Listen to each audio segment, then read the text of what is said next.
Hi, my name is Aaron. This is my wife, Doreen, and we are the Kajumbas. What year did we meet? We met in 2017. So in 2016. The end of 2016. The end of 2016, yeah. right. The end of 2016. The end of 2016, I'd come back to Uganda to take over a ministry called Fishers of Men in Uganda. And Doreen had come back from Rwanda from doing business and work actually in Rwanda. And so we had business lady? Work. Okay, cool. It was work. It was work. Yeah, work, business, So we... I had a very good friend of mine called Kevin, and we went to her brother's birthday party. Now, Doreen and I knew each other as acquaintances.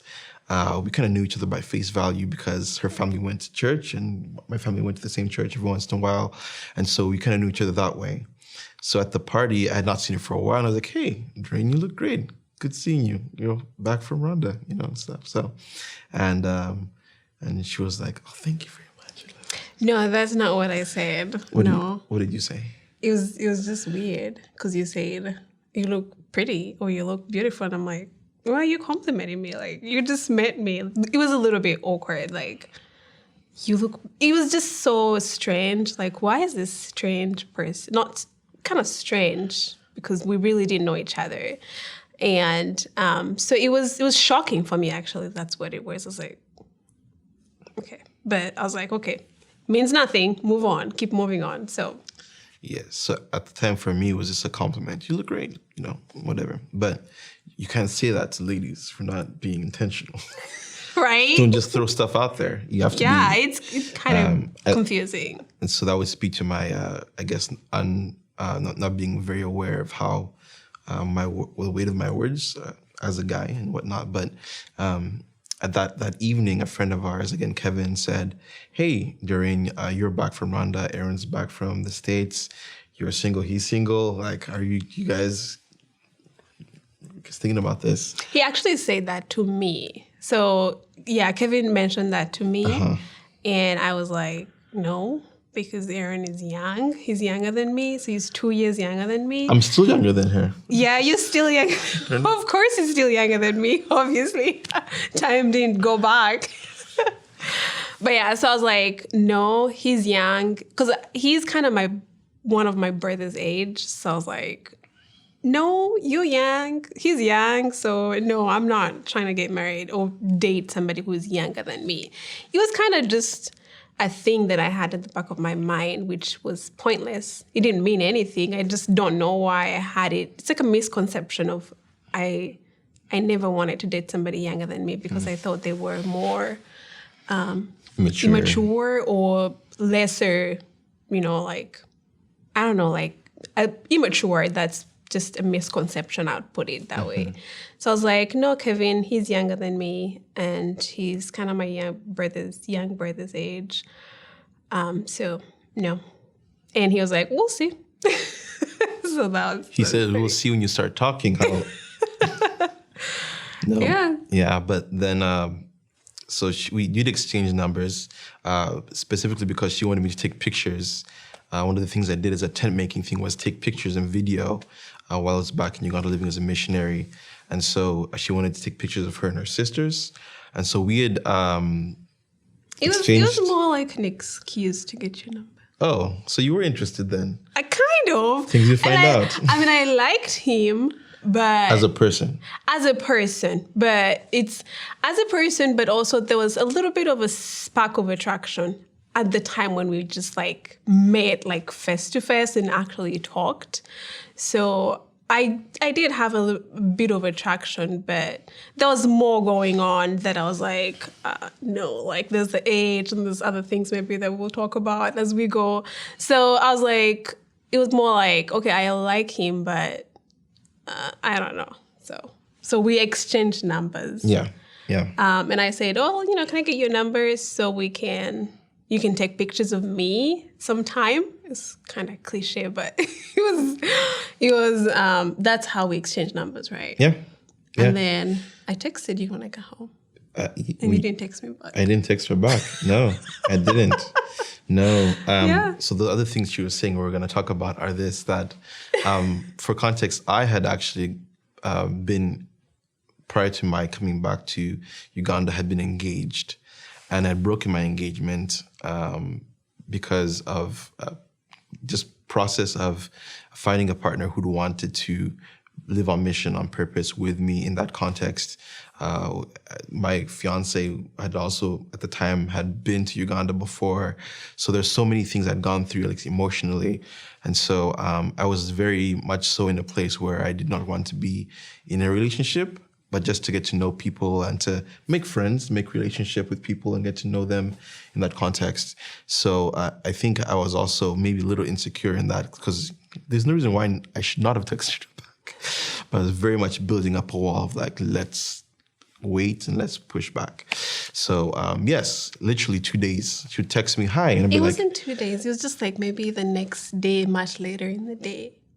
okay. You'd be like, hi. Much later in the day, I text her back. Hi. I knew that he was engaged. So, okay. So I used to follow him on Instagram, right? And I didn't follow him in a stalkerish way or like I was intrigued or interested. I followed him. I noticed that he was engaged, and then I noticed that he was not engaged. So it's like, what happened? But he was in the States. I mean, like we're never gonna meet, right? So I'm just like, it's not a big deal, right? But the moment I saw him again that day, the moment he said, oh, you're beautiful, the moment the idea of the fact that we could date at all came into my head, I was like, what happened? Like that, I was so intrigued all over again. I'm like, what happened? Why did he break up his engagement? Not in a way that I was worried about it, but I was just intrigued. What I learned from that time is that I was not as intentional getting to know this person as I was with Doreen. So I'd known this person for 2 years, and then we dated for a year. And known each other for 2 years, but waiting to date each other. Meaning I was doing a year-long internship where we could not date, and she did a year-long internship where she could not date. And so after those 2 years, then the third year, at this point, it was public knowledge in our church community. These two people are waiting to get to know each other, waiting to get to know each other, and then like date. And who knows what's going to happen? This whole fairy tale surrounding this whole idea. And so after a year of dating, we got engaged. And I realized when we were engaged in that season that there were so many red flags that came up that I had not been intentional about getting to know her and asking those questions. And I think moving into my relationship with Doreen, I was more aware and more intentional about getting to know who she was. Because again, this person I was with, we were at church and serving and all those things, but that doesn't mean that person is one for you. And there may be things that still need to be in process to be worked on as people, and of course myself as well.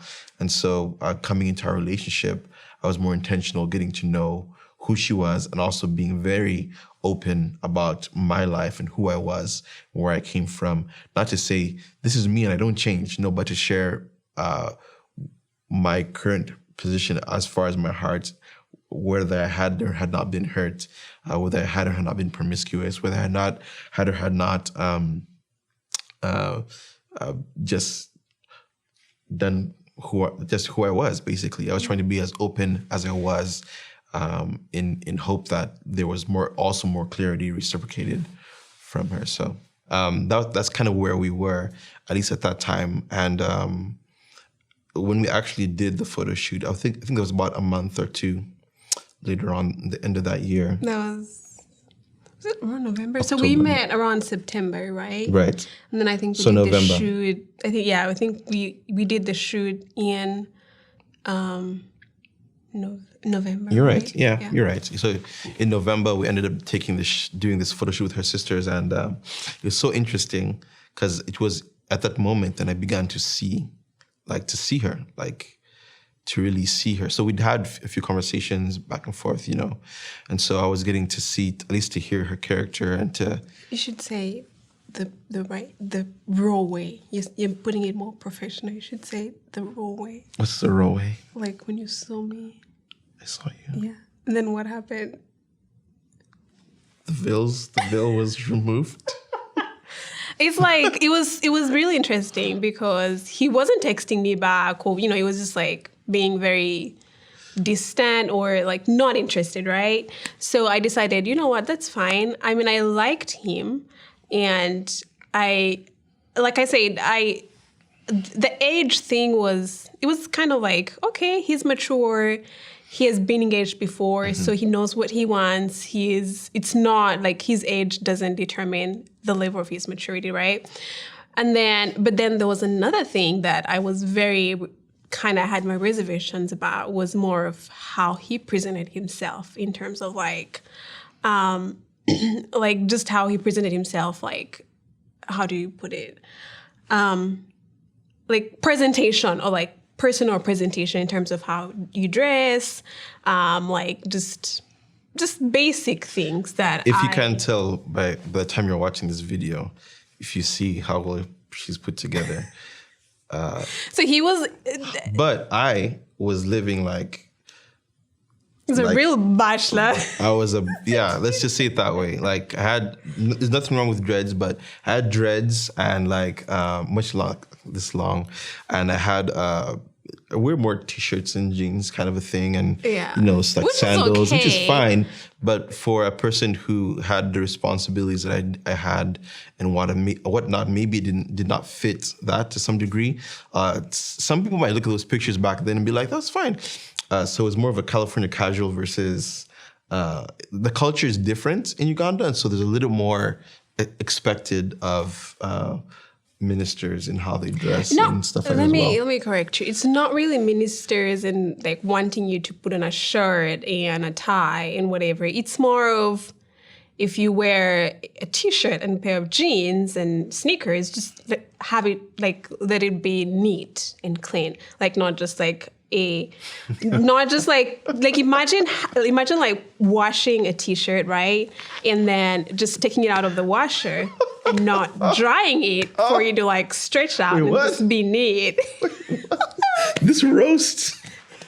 It's not a roast. This is the reality. Keep all this in. Don't cut this. So just put that together, right? Just picture that, and then just like shoes that are nice, right? But they're not cleaned, right? So just like really basic things that can be changed.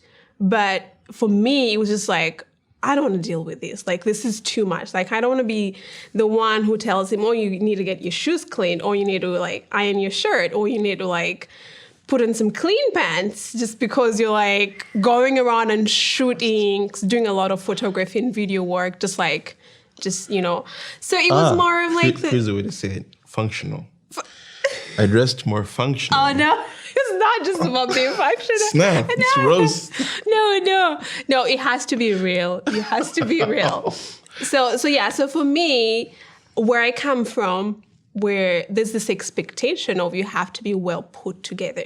So in my head, I'm imagining, okay, where do you come from?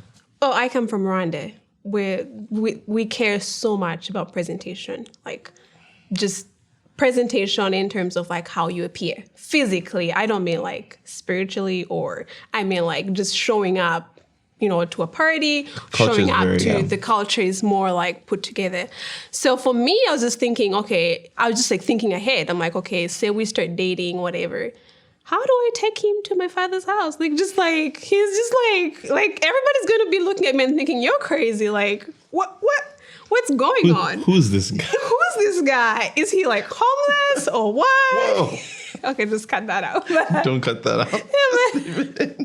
No, but just leave it all in. I mean, he was just very carefree. Like, he didn't really care, like, you know, like care not in a sense of like he didn't want to. He just wasn't paying attention to it.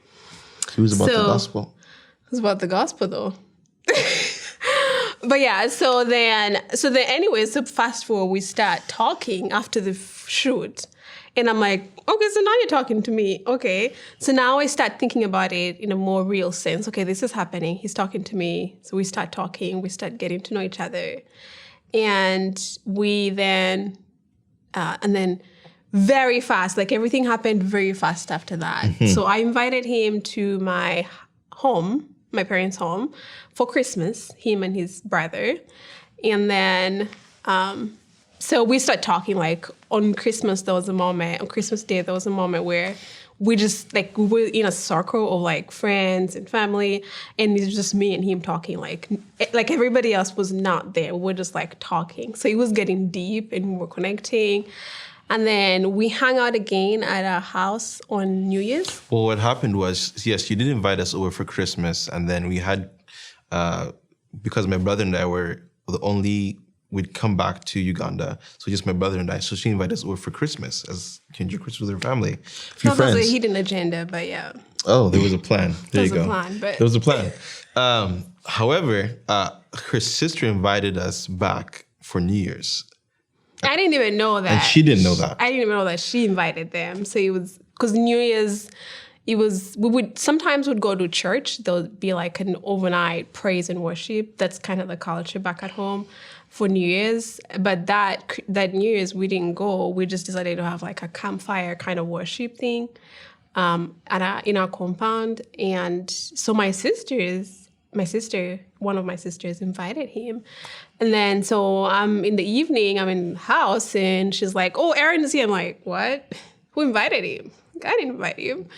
And she's like, I did.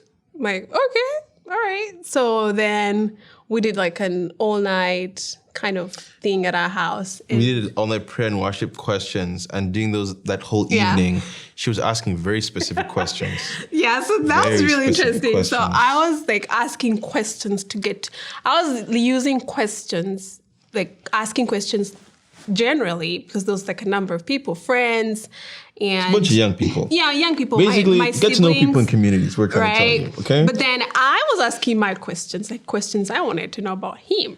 So everybody was answering, but I was just waiting for him to respond. So that was very interesting. And yeah, and then they spent the night in our living room, on our couch, and then the next day. So that was the New Year. So that was 2017, right? 2017. So that's when we actually then like started talking. So like we were more like talking, intentionally, like texting every day, all the time. What'd you eat for lunch? I ate this. Wow. So cool. Yeah. That's that conversation you usually have as you begin, We had this game. There's other stuff we talk about. What was the game that we had? So we would ask questions, and we had this rule that if a question was a little bit too deep, because our intention was to get to know each other, right? We were not like jumping in like, oh, we're dating or like we're a couple. So our intention was getting to know each other. And one of the principles that we had is if a question that one of us brought up was a little bit too romantic or like more than getting to know each other, would say let's more than the boundary of that relationship at the time. Yeah. So we would say let's put it in a box. Let's put that in a box. Let's put that in a box, and we will open it if we end up dating, like if we end up becoming a couple.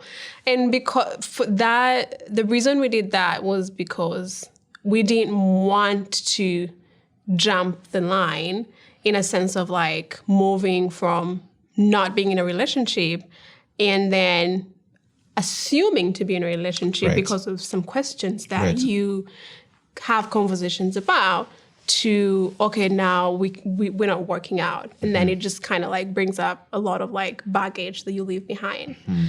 So from that, we had a first date.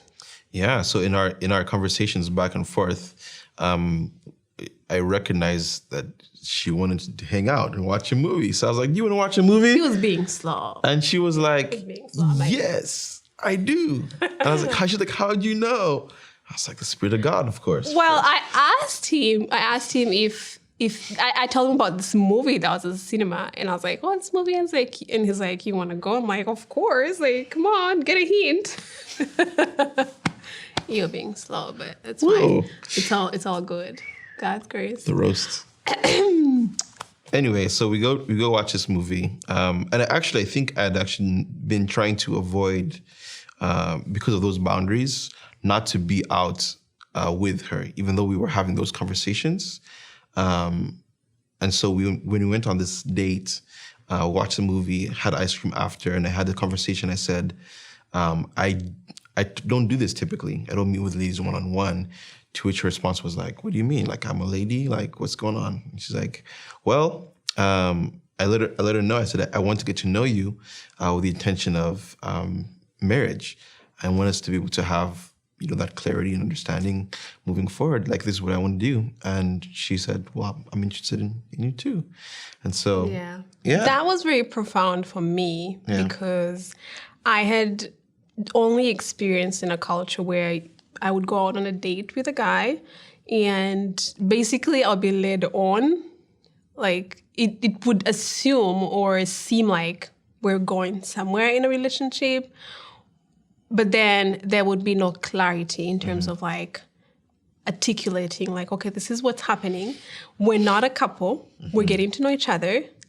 And if this is what God wants, if this relationship is intended by God, or if God decides that we move the relationship forward, then amen. But if we don't, then for it to be a healthy either breakup or, like healthy relationship that either goes on or doesn't go on. But the clarity was never there. So it would just be like, okay, then I would just be like in my feelings and in my emotions, okay, we're going somewhere, we're going to be dating. I'll just start literally imagining a wedding because that's what I am being led to believe. Right. And so for me, moving forward after I'd experienced that kind of, I'd say, disappointment, I then started for my own, protection. And I would ask if a guy took me on a third date or a second date, I'll be like, what are we doing here? Like, what's going on? And of course, for lots of guys, that could be intimidating. But for me, it was, if you didn't do it as a guy, if you didn't have that, if you didn't take that as a responsibility that you have towards me, then I would do it for me. Because I didn't want to just keep going on dates, like 1, 2, 3, 4, 5 dates. So I had a rule at some point. If I go 1, 2, 3 dates and you're not saying anything, and I'm unsure where the relationship's going, so I would ask. I'd say, okay, what are we doing? Like, where are we going? So for him to say that, it was very profound. And it was one of the first signs that I said, okay, this is really different, and this is kind of what I've been praying for in a husband, in a man that would eventually be my husband, because that says a lot about the intentions of the person and their heart, what they're looking to, how they're going to treat you moving forward. Yeah. Yeah, I think there's a lot of unclarity when people date, and so there's a lot of like we had this WhatsApp group we grew up in where we grew up, and the point is that in this WhatsApp group, people would be like, "Oh, we're going for a coffee," and then it became a thing, meaningless coffees. And yet many people go on these meaningless coffees. There's no intention, there's no actual plan, and you just enjoy dating with the idea of dating, but not having real clarity with what's happening in the relationship. And so, rather than, I felt it would be unfair to her. At least at this point, being more aware of the emotions of any other person, a person, period, and saying, hey, this is what I wanted to do. And she was about it. And so, we spent the rest of those 3 months. So January, February. 3 months. It was actually 1 month. Because you asked me in February. That's right, February. So it was actually moving really fast than I thought. Because when he set the precedent or the standard of, okay, we're getting to know each other, no pressure. Right. Like, I kind of sat back and relaxed. And I didn't really think, okay, we're going to be dating soon. I was enjoying the relationship of getting to know each other. And then he asked me out. So March, yeah, that's right. So March, yeah. We started February, actually. February is when you asked me out. Yes. February asked you out, but then we started having more like very intentional conversations. Meaning, like I'm Googling questions, like kind of conversations about what to ask a person. Like we would have normal conversation, like not saying it was robotic at all, but it was good to have even just starters for intentional conversations, so that's not very surface level. Or when I was really trying to get to know her because I did want to marry her, and I wanted to make sure that we were on the same understanding of who Christ was, what our desires were, what mission was, what the Bible was, and then just silly things like where do you want to live, like just that's silly, but like what do you like to eat, what's your favorite color, things that they also do matter as well. And I think even those points are good for even married couples to have. Was it 3 weeks ago? We went on a date, and she pops out this little deck of cards that has all these like questions, and it's kind of like reviewing, how our marriage is at that point and place in time, and those are helpful to have. Yeah. So, I wouldn't say there's no shame in having preemptive questions or planning those things, because when you plan for that, it allows for freedom. Yeah, it leads to different conversations. It opens up. It's good to have intentional conversations when you're dating versus, just like fun and everything just being, how can I put it? Everything just being butterflies and just, because then it doesn't really seem realistic. That's what I think that, again, from my experience in my culture, again, it always seemed intimidating to guys when you ask them questions. It's like they wanted to just like, there's a little bit more of, okay, in a relationship, it's more of, I'm the guy, you're the lady, so you just need to sit back and just like, I don't know, follow my lead. Receive me.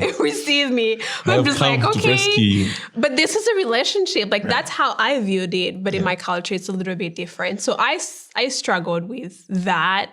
And so eventually I realized I probably was never going to marry into my culture, because I had very different understanding of how a relationship should be versus how it was perceived. And that kind of, it did kind of scar me in a sense that you start thinking less of yourself because of how you're being treated, and you start thinking, okay, should I be different? Should I change?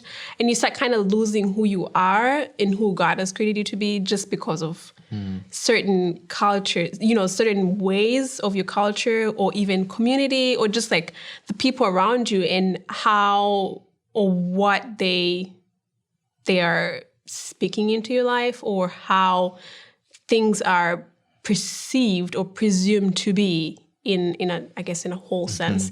So I think to that point, I'd like to say that it's really important that we seek God at every stage, because I remember at that point I was very frustrated. I was broken. I was just like what? Like all I want is to meet somebody that I love, that I will get along with in my culture. So it was it was also more of something that I guess I obsessed about, that I had to marry in my culture. So, which is, I would say, it's something that is subconsciously weaved into our minds as we grow up. It's a culture thing. So I had to turn to God to be able to walk away from that obsession. I think I would put it as an obsession, because it wasn't from God, because later on in the midst of my seeking and praying and just like trying to figure it out, God was like, I didn't tell you that your husband is going to be from your culture. Like, I didn't tell you that. Like, I don't know where you got that from, but you're frustrated that it's not happening. But I also didn't tell you that. And so he actually kind of closed the door to all the opportunities that I had for me to move back to Uganda, for me to meet Aaron. So our relationship is really, I look at it as something that God intended. He moved him from the US. He moved me from Rwanda where I was working and my job ended and I got another job. It also came to an end. And I was like, okay, what next? And God was like, get back home. Go back to Uganda. It's like, what am I going to do in Uganda? Like, I had spent 5 years of my life in Rwanda, even though that's where I come from, but I didn't grow up there. And so all my friends were there. Everything was there. So I was like, what am I going to do back home? It's like, go spend time with your family. Okay, I want to spend time with my family, but what do I do in the meantime? And it just really felt like he had a plan. I didn't see it. I was frustrated, but I was like, okay, fine. I'm going to go back. So I went back and like 2-3 months later, I met Aaron. I'm like, and he wasn't like instant, right? It was just like, okay, he doesn't like me. I'm like, all right, fine. And I was so quick to like let it go. Like I was like, I'm just gonna let him go. It was so, the way our relationship came together was effortless.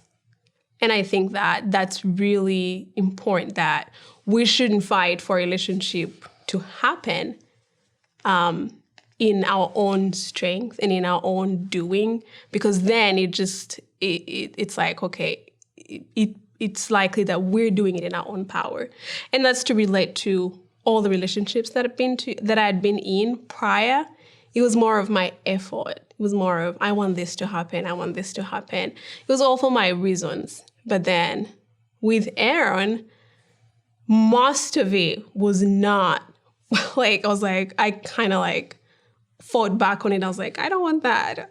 But everything really came together because God intended for it to happen from the very beginning. Even just in our personal lives, like what happened prior to us meeting, like how he left the US and came back, and how he left Rwanda and came back. So it was really God intended. Yeah. Did I say too much? No. It was great. It was great. Just for context, for people who are watching, you might hear us say different culture, and you're like, they're both Black from Africa, right? Yeah, we're both Black. No. It's and the thing is, for us, because she is from Rwanda, she's from a different tribe as well. Yeah, and so it is a very different culture. So for us, and I'm also a very third culture kid, born in the U.S., grew up in Uganda. Speak some Luganda. Like my interaction with the world is different from Doreen's, and so yes, there's a lot of like clashing. Yeah, and so just with family, kind of where that comes in. But no, I think to go back to what you said, it's very fair for any lady who is in a dating relationship to ask solid questions. You need to be able to ask those questions and be confident in that. Yeah. That you are asking, why do you, like, what's your intention with me? What are we doing here? So you can, one, save not just your heart, but also the heart of that person. You might be holding on to someone's time when God has someone for that person as well. But also stewarding yourself well as you prepare, like Doreen said. You do your diligence to be ready, be in the Word, right? Get to know who you are, be in relationship with other people. I think the context that we were in, as far as our community, was very healthy for us. Yeah. Where, like she said, she invited us over to her house. I knew the family because of church relationships. And so our interactions were, yes, we're all together hanging out, but we're having one-on-one conversations, and no one's like, ooh, what you guys do? There's no like, it's just like mature people enjoying relationship, getting to know one another. That was great to be able to get to know you in that context.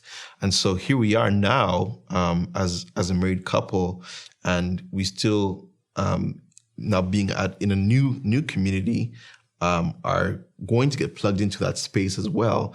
But even the growth of our personal marriage now happens in the context of having healthy community and people around us to help us walk. But yeah, so we were, let's say, friends for 3 months. Yeah, friends for 3 months. Then we dated for about 9 months. Well, we're engaged, actually, we were. Wait, we dated for... Friends for 3 months. Yeah. Then engaged 6 months later. Yeah, 6 months later, in July. And then 9 months later got married. 9 months later we got married. So it was pretty fast. And You have to Google. You have to Google questions. It actually So it's gonna work wasn't. for you. Let me put it this way: it wasn't fast. It was exactly what God intended for it to be. Now, one of the reasons why I say that it was what God intended for it is that part of the things that I prayed for and the things that had to be clear for me is I was not interested in dating for a long time. Like, for me, I would not be in a relationship for a year without knowing whether we're going to get married. And not just like hearing it, but knowing it from like a standpoint of God, like God intending this to happen. So knowing for me, just even 3 months into us dating, I knew we were going to get married. I wasn't rushed or worried about when. Like, I was not even thinking about when we're going to get married. I wasn't thinking about him proposing was really like shock. Like, usually I would know when things are going to happen because I'm very like observant and very like, I'm the kind who is very intuitive, right? Intuitive. Like, I'm very intuitive. I usually I sense things from a mile. I'm like, But I didn't even, why? Because I wasn't like thinking about, when is he going to propose? Because I was relaxed and I was just enjoying the relationship. And just because I wasn't like worried, when is he going to propose? Are we getting married? Mm-hmm. I knew, and I just felt safe and secure in the relationship. And so even when he asked me out to be, I remember the first day actually that he said, "I love you." I was like, what? I was like shocked. I was like, I wasn't ready for it because I was just relaxed enjoying the relationship. And it kind of, when he said, "I love you," I was like, okay, this is serious. Like, hey, wake up. This is serious. And so it was like, okay, we were driving in the evening. I think I had a work thing and he was keeping me company while I was going to do the work thing. I had a really stressful job at the time. And so I was driving and he was in the other seat and he's like, "I love you." And I was like, it's really hot in here. So I had to like put down the windows. It was like really. She literally just. I just put down the windows and like, this is hot in here. Like, it never happened to me. Like, I usually was like, always like, just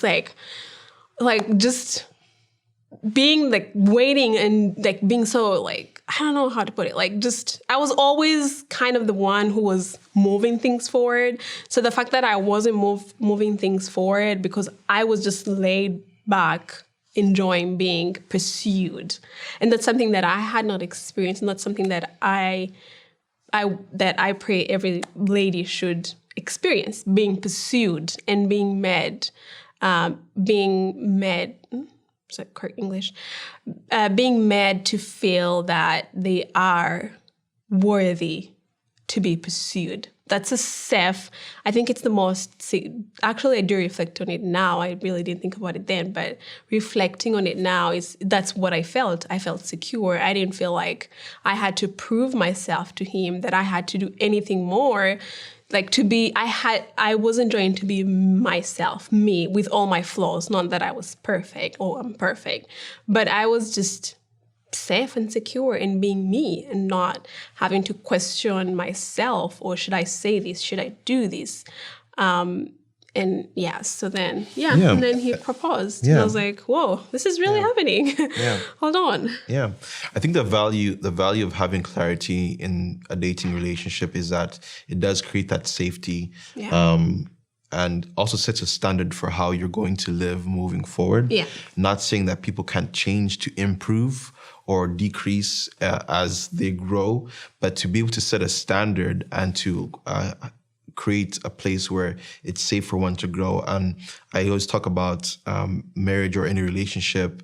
One, communication is the lifeblood of every relationship. You must be clear and have communication and have that, but also the heart of the person you're communicating with or in a relationship with, you must till the ground of that heart with intention. You spend time to dig and to remove stones and to water and to weed and to get to understand what grows where and stuff like that. And that's actually something that the Lord talks about in the Bible, about how when he marked the boundaries for Israel, he takes time to remove all these different things. And at least I'd spent a lot of time, for many single people, I'm sure you have as well, at that time when you were single or still single, I spent time looking up Bible verses on marriage and singleness and books and podcasts and all these different things. I did that too. And so there's all these things that I'd taken in, but I think those things are actually tested once you have an opportunity to.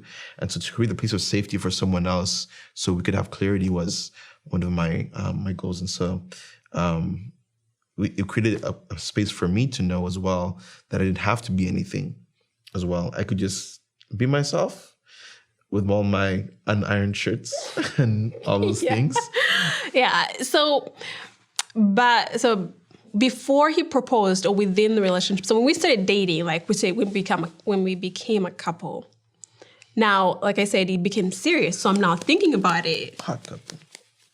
Sorry, keep going. We became a couple. So when we became a couple. Yeah, when we became a couple, so things are serious, right? So you start thinking about everything, like you're starting to really put everything into the picture. Like, you asked the question earlier, whether that there were any doubts of whether, okay, is this what we just shared might seem to somebody that everything was perfect, that we didn't have any flaws, that nothing was, no, they were like, I had certain doubts for me, like not Aaron, but me. So I was concerned about his, I'd say lack of, how do I put it? Roast me, girl. It's roast. Yeah. It's more of like he wasn't very concerned about being neat or like just really simple things, daily life that one can improve and one can change. But I didn't want, again, to have that burden of like being the one who's like, okay, you need to do this and you need to do this and you need to do this. Like you need to like, I don't know, get a haircut. So like real story in real time. This is actually where everything was just like, I was like, I don't want to do this. I'm done. I'm not dealing with this. I almost broke up with him. And I think, again, what really got me out of that mind of like just being, it was more of I was afraid to confront him because, again, when you're dating, you don't know how to talk to a person. It's different when you're married, but when you're dating, you don't know whether you should talk to them like that, and you're still getting to know them. So anyway, get to the story. So when we were dating, so we go in, I think it was May, So I invited him for my brother's wedding. So then we traveled all the way to Rwanda. It's like a 10-hour ride in a bus. So we traveled to Rwanda. I was excited. He was going to meet my family, my other family, my close friends there, those were most of my close friends. So I was excited to like introduce him, but I was also like very nervous and very concerned. His choice of clothes, like I was just thinking about all those little things. So I had to make sure I get him like his outfit for the wedding. I had to make sure like I put all those things together because I was concerned about those things. It might be in some of it in an unhealthy way, but some of it in a realistic way that I wanted to feel, when I introduced him, not just like, okay, like people will always criticize, right? But it wasn't more about the people, it was more for me. But I didn't know how to sit down and explain that to him without making him feel like he was less than, right? So I was caught up in how do I let him know how this makes me feel versus not wanting to make him feel like, okay, you're less than if you're not doing this. So I just decided not to deal with it. But I should have talked to him about it in a healthy way and just expressing how I felt about it. But I didn't know how to do it. So then we go to the wedding. So I'm just making sure I get everything, like all his outfits, and I'm like, okay, I'm not gonna like make him feel bad, but I'm gonna do it in a sense that, okay, I got you this cool outfit, you wanna try it on? So I was being sensitive, but again, I wasn't communicating. So he was frustrated because I wasn't telling him because I didn't communicate to him clearly, but then I was holding back because I didn't want to make him feel less than, right? Anyway, so we go to the wedding, and I respectfully reminded him, hey, one of my brothers is going out because he didn't know the city. He's new in the city, so I didn't want him to just you can go on your own or whatever. My brother's going out, who he knew. You can tag with him, go along and go get a haircut, right? So that's like me saying, okay, you need to get a haircut because it's a wedding. So he didn't do that, and I was frustrated. I was like, I'm done. I kind of want to deal with it. So I was frustrated throughout the whole wedding. He didn't look neat, right? And it's a wedding. You have to show up looking neat. And I'm just I was so frustrated. So then that really kind of put me in a place where I was frustrated. I was mad. I was like, no, I don't want to deal with this.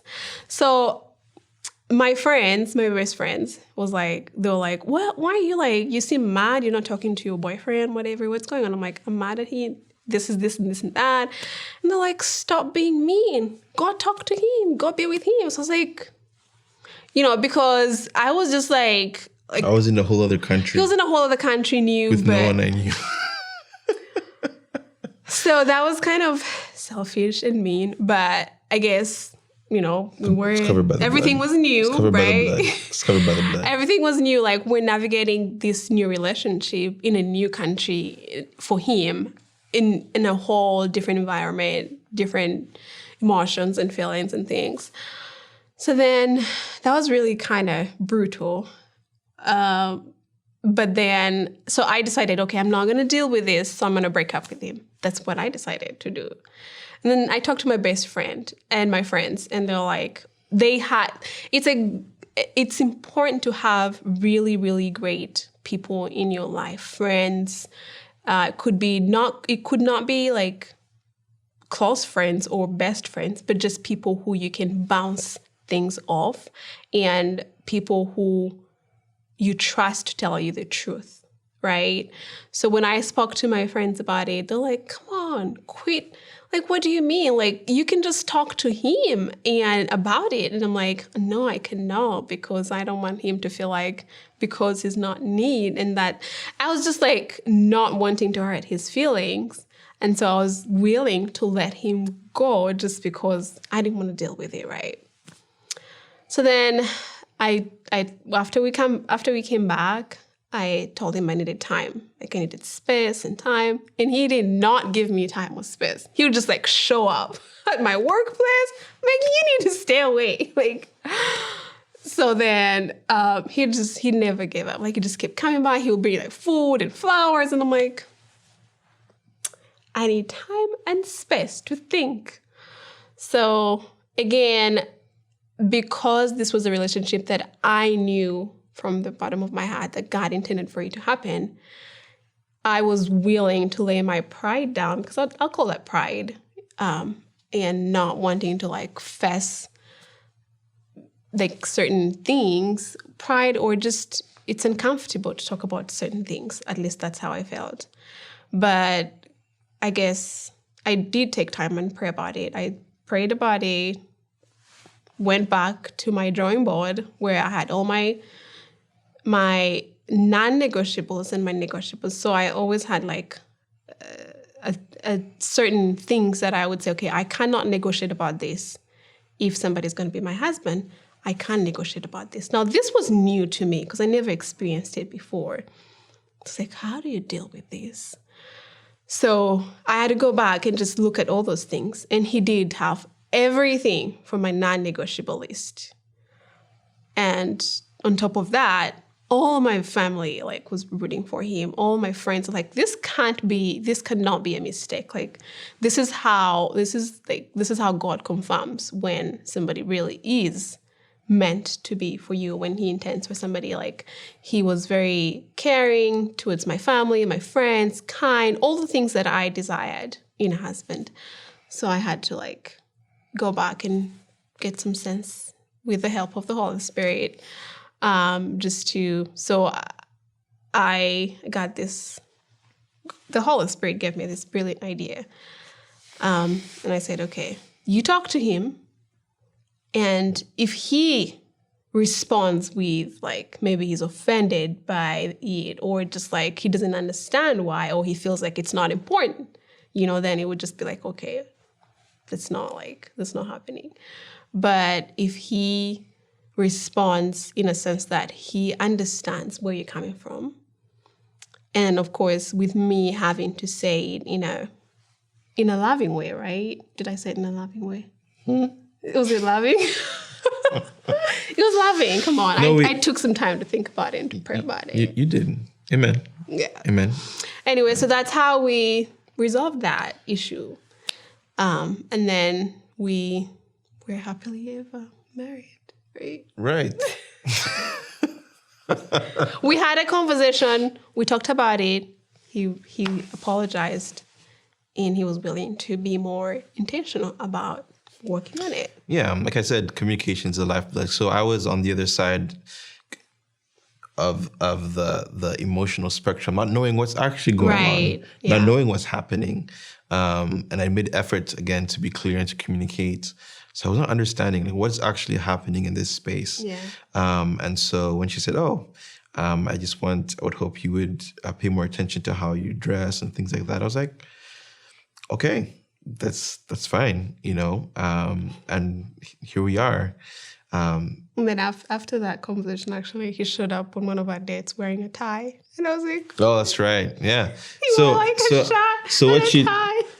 what I did was I went to the extreme. I got a shirt and a tie on a date, on just a regular date. After work at 5 p.m., people getting off work.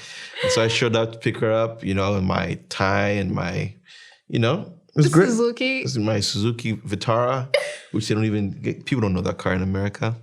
Yeah. Anyway, yeah. So. And I was like, what's happening? What's the occasion? What's going on? He's like, we're going on a date. I'm like, okay, all right. I'm not going to complain. Like, this is great. Yeah. Yeah. But yeah, I think the key thing is to say that I did listen. I think one of the things that we have as, many men struggle with, like I said before, is that you are considering yourself to be the hero and you want to muscle through things. And yet in some things, it's a matter of understanding. The Bible talks about loving your wife with understanding. And yet, even though we were not married, I had spent time to be a student of who she was. And I can only learn as much as she shares. And as much as she shared, I paid attention to those things and began to apply those truths. And some things may not seem to be as important to you or to me, but because they were important to her, then I had to, in humility, let my desire, let my idea of what was key die so that I would be able to, again, create a safe space for her to feel open and loved. And so, I went on the extreme and got a tie and all those things. And but here we are, and it's a thing we continue to do and have to practice doing. Again, like you said, not that we are perfect, but we are growing in deeper understanding of each other because things change in seasons. And so relationship, be it marriage or friendship or any kind of relationship, takes a work and takes humility on both ends to get to know each other and to love each other well. So, so there you go. So 3 months hanging out, 6 months dating, 9 months married, 9 months engaged and married.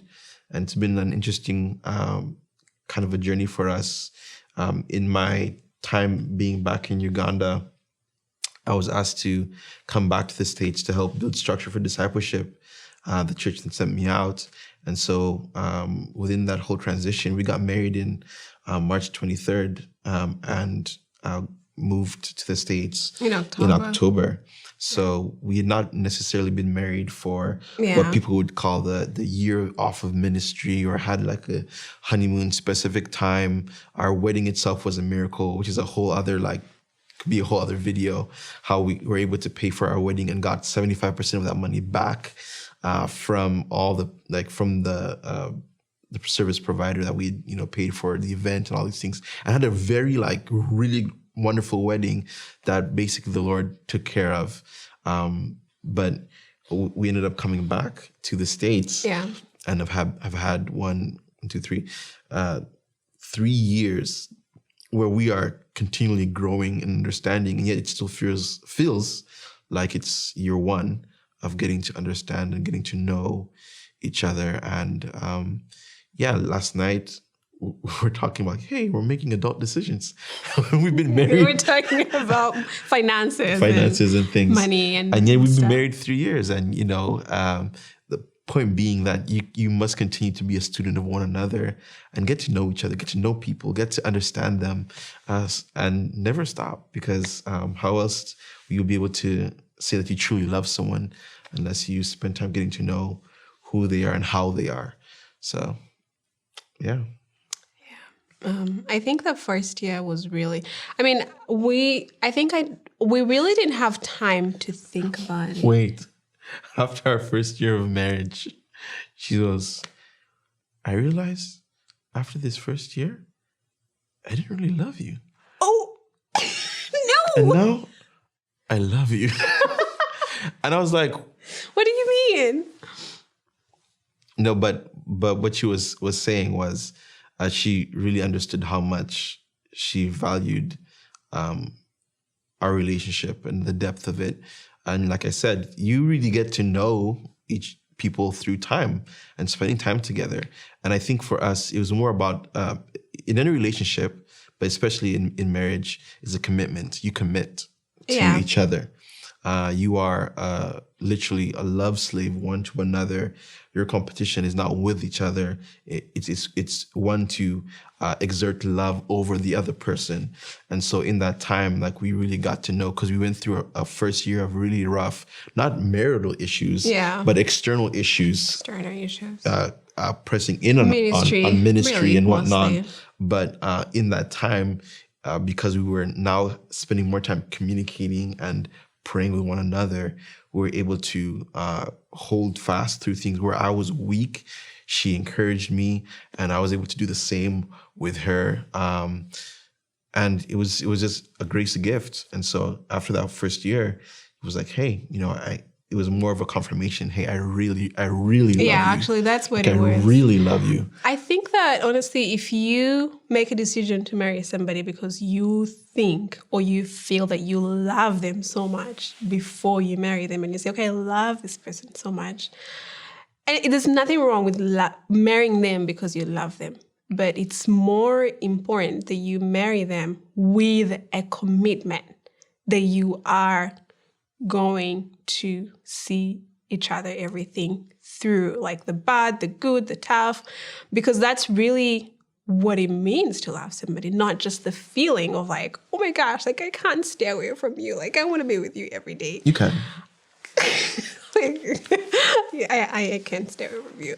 But the thing is, what I'm trying to say is that for me, I had to really, before when we were getting married, for me, it was more of, how can I put it? It was more of like God intended rather than butterflies and feelings and love.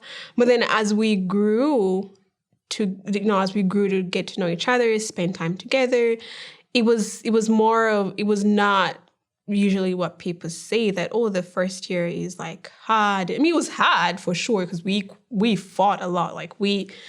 Obviously, like the normal circumstances of getting to be with somebody in the same space who you don't know much about or who has different upbringing, different things. That's definitely real. But in another sense, I started like just appreciating how much and just growing in love with him. Let me put it that way. I grew in love with him. Something that I really didn't have much time to think about before we got married. Because it was more of, for me, it was more of God intended for this relationship. And there were things that he used to confirm that. Certain, like I said, just him, just not knowing him completely, but whatever information, little information that I knew confirmed that he was going to be my husband. I can't tell you that there was like a loud thunder of like confirmation, like he's the one. I didn't have that one. I don't think he had that too. He's the one.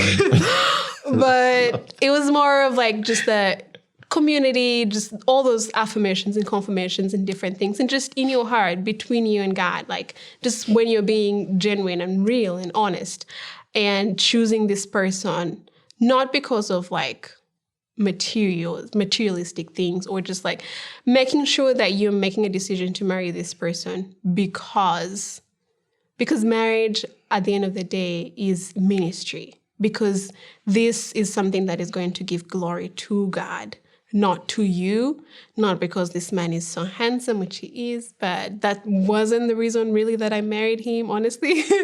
I started seeing how handsome he is after the 1 year that we were married. I was like, he's so handsome. Like, I didn't really think about that when we were getting married. Like, I wasn't thinking about, honestly, like, yeah, like I would see lots of people tell me, oh, your boyfriend or your fiancé is so handsome. I'm like, thanks. But it wasn't really a big deal for me.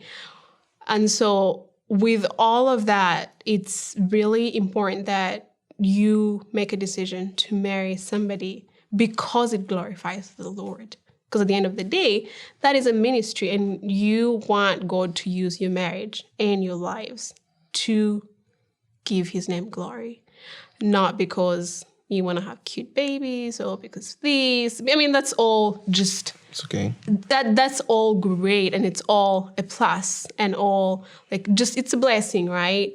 But it shouldn't be why somebody chooses to get into a relationship and get married at the end of, I mean, from the beginning of it all, because then you're just setting yourself up for failure. Like, because when you go through the things we went through in our first year of marriage, I mean, I'm just like, how did we even survive that year? We, coming into a new country, we were involved in a church. We were involved in ministry in a church that had a lot of turmoil and a lot of things going on just within the church community.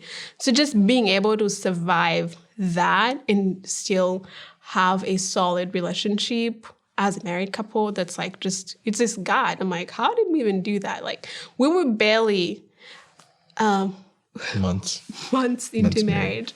So marriage as a ministry is one to another. Even in our relationship as friends, we both had to work on an area and a heart posture of humility, which is crucial for any person serving in any place at any time at any point. It's more so heavy because we are seeing each other and being intentional to love each other. And I think, honestly, as we did that, we began to see the love of Christ pour out in other areas of life. Like Doreen mentioned, we had come out of a tumultuous time of unhealthy church culture. And so the fact that we were serving each other well and serving each other in a way that was selfless and self-sacrificial helped us do that in other spaces outside of our relationship. And I think that's really what the Lord did to help us survive through all those things, was teaching us how to love each other, because we're still very new in coming back to the States. We're also new in relationship with each other as a married couple. You think you know people till you get married. You're dating, it's all cool. And then you get married and you're like, wow, we're both really selfish. Like, oh my, wow. Oh, yeah. And then you realize, wow, the world is very selfish. Christians can be selfish. Okay. And so it allowed us in those moments, one, to extend grace one to another, because we realized we both needed it, and extend that grace to other places. So really, marriage is an image of Christ and his church. Not that Christ himself is selfish, no, but we learn to be passionately patient with one another, to be people who praised one another, who encourage one another, who are able to have good timing and see when to have those hard conversations, and a posture of humility to encourage one to walk in the light. I look at the example of Job and his wife, who Job has all these crazy things happen in his life. And when his wife who's supposed to be his ride or die supporter, like, person comes to him and she goes, curse God and die. Like, that's literally what she says. Curse God and die and be over with this whole thing. And his response is not a rebuke that is heavy. He goes, why are you acting like the unbelieving women who don't know God? Like, that's the paraphrase, what he's saying. He goes, you know God. Like, let's reflect who God is. And I think we really did that with one another, where we were like, hey, remember who God is and remember how you're supposed to live. And I think even if you're getting to a dating relationship, when you meet someone, those characteristics, every person has their lists. So if you have a list, someone has a list too. And they're walking through and praying through things. But those non-negotiables, like Doreen talked about earlier, are crucial. And the first one being, is this a person who loves God, who lives a life self-sacrificially, who trusts God as he says he is, who believes the Bible, is in community. And those things will help sustain all the changes of scenery, changes of style, changes of children, no children, like foster, not foster, like all these different dynamics of life will change. But having a God who is consistent in the life of this person is one of those things that you need to have for sure, because it will help sustain your relationship moving forward. Yeah, that's great.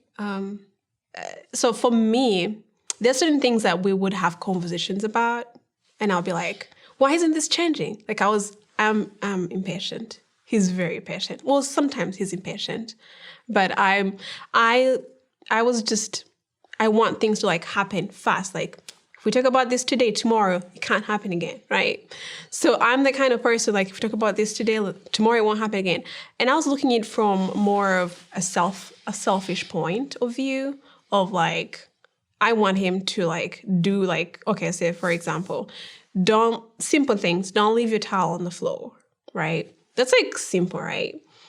But then let's say for me, it's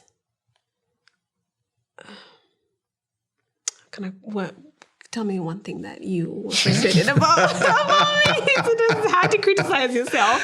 No, we did. So we did this exercise where we asked each other, what is this thing? What is the one thing you do that really makes me feel, angry, or, makes you feel frustrated. And I was like, sometimes you're impatient. That was the only thing, literally. Yeah. And then she was like, well, you do this, and you do that, and you do that. So I am impatient, but okay, like in the sense of let's say he'll like leave his towel on the floor and I'll pick it up and I'll be like, don't leave your towel on the floor, something like that. And then he'll do it again and again and again. And I'm like, it's nasty. No, I didn't. Let's rephrase that. That sounds really nasty. No. On the floor. Okay, no, not on the floor. Okay. What other example can I use? Okay, just do I leave my that towel? Example. You don't leave your towel on the floor. It was an example. He doesn't leave his towel on the floor. But okay, let me find an actual example of. It's because it's in the sea of forgetfulness. That's why it's so hard. You become like me. Yeah, right? Yeah, I used to remember things. Like I used to like just remember things all the time. But I'm trying to make sure this is explained well. Okay, I have a perfect example. So he is very spontaneous. He's spontaneous. He will just like randomly have a friend at the house, just randomly. It's like somebody's at the door. I'm like, who's at the door? It's like, oh, so-and-so is coming over. What? Like, no. Let's plan. Let me know. Ask me if it's okay. And he'll be like, okay, sure, I'll do it. And the next time it happens again. And so it would take time. It took time for that to change. But I wanted it to instantly, like, don't do it again. Don't do it again. Like, so I came to a point where I had to understand that it's a process. If somebody has been doing something their whole lives, they're spontaneous, they don't plan, they don't have to worry whether it's okay or not. So I had to learn to be gracious in accepting that this change for him might take a little bit of a process, a bit over time. He will forget today, he will remember tomorrow. And so for me, that's something that I'm still learning. I'm not going to say that I'm super excellent about it, but I'm still learning. And I do get a little bit impatient when when we have to go over something many times. Like, we talked about this, and it still happens, but I had to learn that, okay, there are certain things that I will notice about myself that he won't even bring up, that he won't even like over and over again tell me about. I'm like, he doesn't even complain about this, but I know that about myself. But I'm like, why am I always like complaining about this about him? Like, always like, so that's something that I have had to learn, still learning, that, you know, in the process of marriage, you have to allow for this person to take some bit of time to be able to undo their certain behaviors that are not bad or evil. They're just like certain things that make you uncomfortable, but to them it's okay. And it's not necessarily like doing it to hurt you. Like, so many times he will do something, I'm like, why'd you do that? That's not his like. Also, I did intentionally, because that's what I'm implying. I'm saying, oh, you did something bad. And it's like, I didn't mean to. And I'm like, okay, I know you didn't mean to, but you did it. I want him to feel like, oh, you did that intentionally. Not that I want him to, but that's kind of just something that I have to learn and unlearn. I don't know where I learned it from, but the first year of my marriage was really, really interesting. And then we got through it. The second year of my marriage was rather interesting. We started fostering. So that was a big jump. It was the second year or into the third year? I think it was. No, it was into the beginning of the third year of our marriage. So the second year, that's when the pandemic happened, 2020. So that was interesting. We were supposed to spend our second year anniversary in New York, and we didn't get to go. Had to cancel that. We had to cancel. So we started fostering, I think, right after, a couple months after our second year. This was in September. September, yeah. If anyone is dating or actually dating and you're going to get engaged or engaged and hoping to be married, I think premarital counseling is one thing that you can never undervalue. There's so many sessions that I think would be great. One of the ones that we did was celebrating each other's differences. Yeah. Just to piggyback of what Doreen said, as far as our difference in personality and whatnot. No, we're both what I would call leader types. I'm one who leans not to have a strong fist, although I know the weight of my voice and all those things. I'm very aware of those things. But we're both very much leader types. And so within that, we have to understand our differences in some things where we let things go to allow for the other to, to grow and to be full of joy. We're not pushing for our own way in the middle of our relationship. So that's one of the ones I think that was great for us to understand and to grow. And I think that helps us in any relational space where we're understanding the difference in care, difference in understanding, difference in opinion, really. We are two different people coming in from two different families and cultures. And so church culture, home culture, family culture.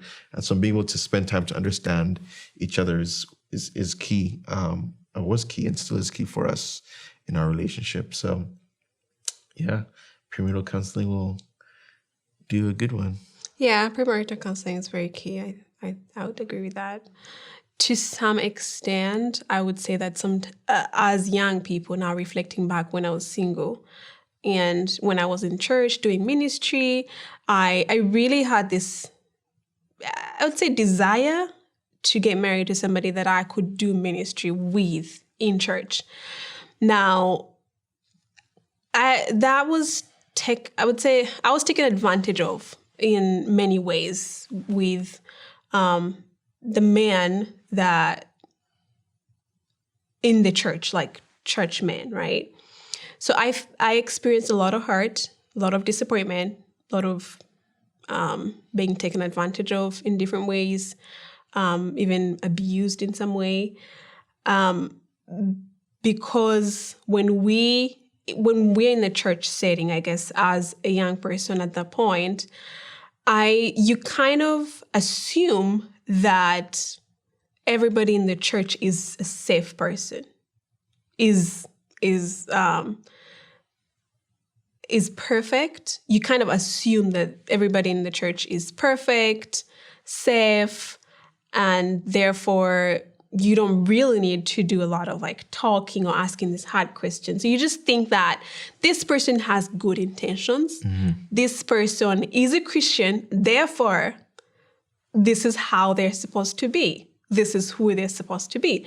And so when you go into, whether it's just coffee relationship, where they're just getting to know each other, you go in with the hurt that, with a heart posture position that this person really has good intentions towards me because we're both Christians and we're both in church. And I think that is being, it's being naive, because it's being naive and you're setting yourself up for disappointment because I'm not saying that be doubtful and assume the worst of people in church. What I'm saying is people in church, men, in this sense, in a perspective of relationship, men and women, they're still human, even when in church. They're Christians, but with flaws and with issues and baggage. Like it's important to get to know the person as they are versus the image of this man or woman being a Christian. So for me, I think that's where I let myself be taken advantage of. Nobody lets themselves be taken advantage of, but that's maybe I was naive and I was just over trusting, and I didn't really think through every step when I went out on a date with a person. I just thought, oh, this person is a nice person. They're in church. They're great. They're a great guy. So therefore, whether or not we end up dating, they're still going to be good to me.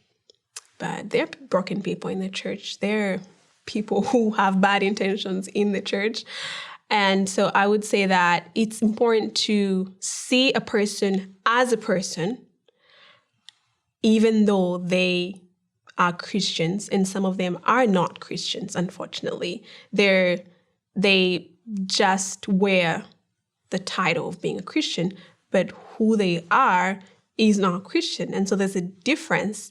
They're not saved, and they're not seeking after the heart of God, which is really when you're not seeking after the heart of God, you are meant to do things that are not godly. You're meant to hurt people. You're meant to just abuse people, use people in some ways. So I think for me, one thing that I would reflect on when I was a single person serving in the church, having this desire to get married to somebody that I would serve with in the church, was that I somehow assumed the men in the church were perfect. And so I didn't have any reason to even wander in the world, to just date anybody else, because I was just waiting patiently. And everybody that took me out on a date, I would think, okay, God, is he the one?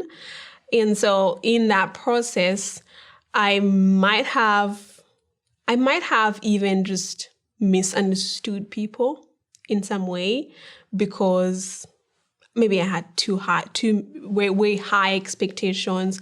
I didn't give them a chance to get to know them. I judged them if they did something slightly different from what a Christian should do, because I was overly consumed with perfection. But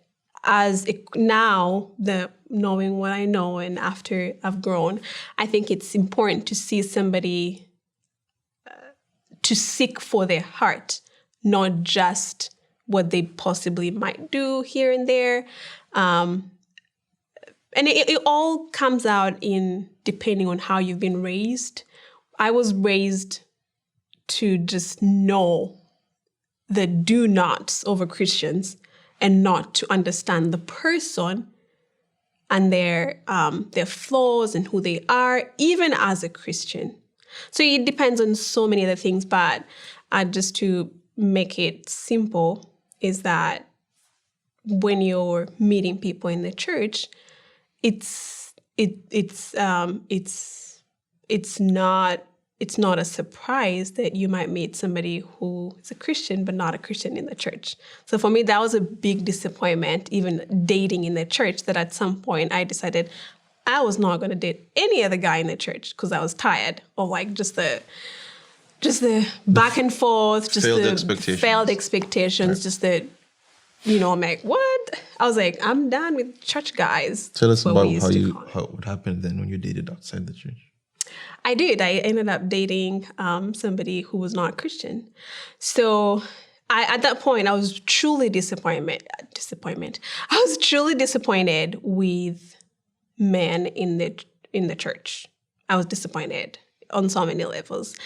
And I decided that, you know what, I'm just going to date a person. I didn't actually plan to date a person who is not a Christian. I didn't plan on it, but it happened. I met a guy who was not a Christian, who did everything that went against my beliefs, just everything. But there's one thing that attracted me to him was that he was real. He was who he was, even in his whatever mess that he was in. I saw what I didn't see in church guys, that he was real. He was just a person. And I had not experienced that in the church. Like a lot of the guys that I dated, they would say one thing and show another thing. So for me, that was a huge disappointment that when I met this guy, I was attracted to him, not because that's what I desired or whether I ever intended to date a non-Christian, but because he was real in his non-Christianism. And he had been a Christian before. So it was a very interesting dynamic. He'd been a Christian before. He knew a Christian kind of like lifestyle. He'd been in a Christian lifestyle before and he had stepped out of it. So it was just interesting to have conversations with him, talk to him, and that's how I ended up dating him.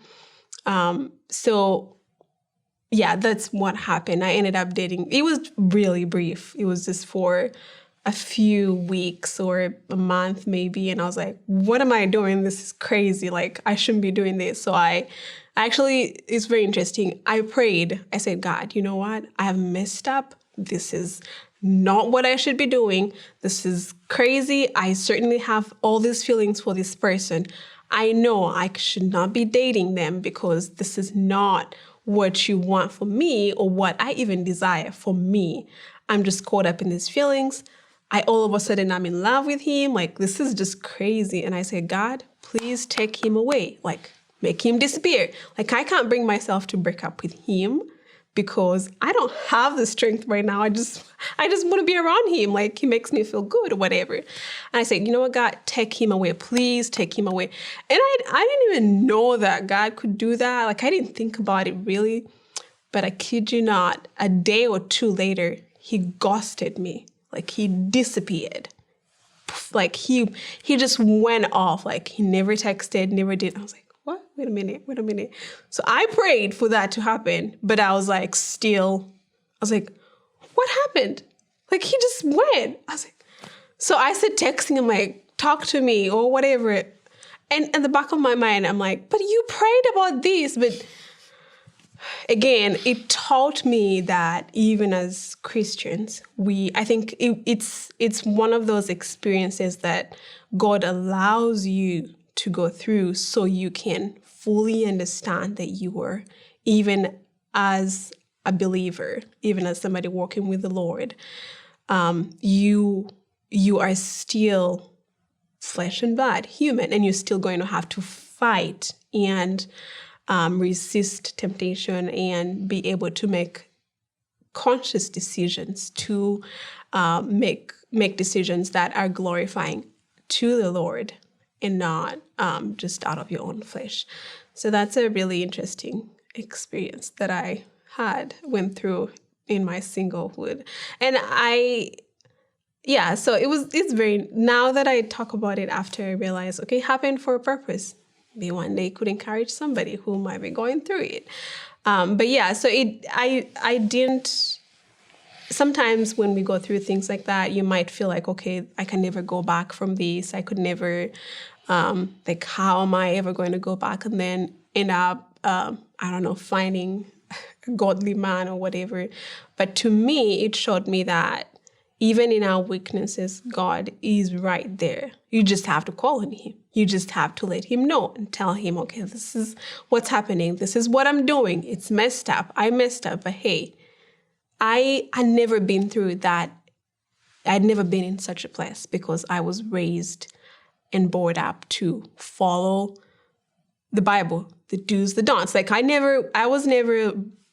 were never explained about, we were never told or taught about being human and doing all these things and still receiving grace from God. It was just, don't do it, don't do it, don't do it, don't do it. So when I was going through that season of experiencing that and learning and going through that, I was just like, what is this? But I was learning to, I was growing in my relationship with the Lord, as opposed to just doing the laws and following the laws of the Bible without cultivating a relationship with the Lord, because that's what it means essentially, that you have a relationship with God. You will fail, you will make mistakes, you will mess up, but you know that you can always go back to him and say, God, I messed up. And that's really what it means to have a relationship with the Lord. I think for any person who is trying to, one, be intentional about getting into a relationship, period, but also marriage, is you should be aware of who you are in Christ. Yeah, it will ideally shape every facet of how you love and how you reflect God's love with the other person. Be intentional about being in the Word, desiring of His Word. The Bible talks about Job and how Job desires God's Word more than necessary food. Make His Word your truth, maybe your delight. So when you are in situations where you need the grace of God, you can live in a state of remembrance and throw back literally to scriptures and the saints before who have walked through similar things that you have. And that knowledge of who God is in your life will strengthen how you move forward in your relationships, even those that are romantic. So you're able to draw strength from those and move forward. So spend time with the Bible and spend time with people who love the Bible in community, so you're able to stand and live a life that is full of joy because of who God is and what He's done in your life. I think it is, from a perspective of a woman, one thing that I truly appreciate is that I allowed God to build my relationship that led into the marriage, as opposed to it depends on who you are and your character as a person. But from my perspective, I was more of the person who wanted to make things happen. And I saw the difference when I surrendered that to God and said, you know what, God, okay, finally, I think that I've been doing this all by myself, trying to make this happen. Even though I say that I was trusting Him, really, I was just looking at, everybody and saying, is this the one? Is this the one? And that really clouds your judgment because we are designed or created to be pursued from the Bible. We're meant to be pursued. A fruitful and healthy relationship is one that is designed by God and not by us, not by either a woman or a man. At the end of the day, really, you will know if a relationship is intended by God or not. And if it's not, please do not get into that relationship because you're setting yourself up for failure. So at the end of the day, we know these things. We know these things in our hearts, but sometimes we just think, okay, things will change. Things will be different once we get married. No, I had to think of the worst that could happen before getting married. And for me to think it through and say, okay, can I stay through this marriage if this happened? And for me, that was really I think I probably lost track of what I was saying. It's okay. But at the end of the day, it's follow God and he will lead you to the right relationship. I think maybe if nothing comes out of my last words, those should be my last words.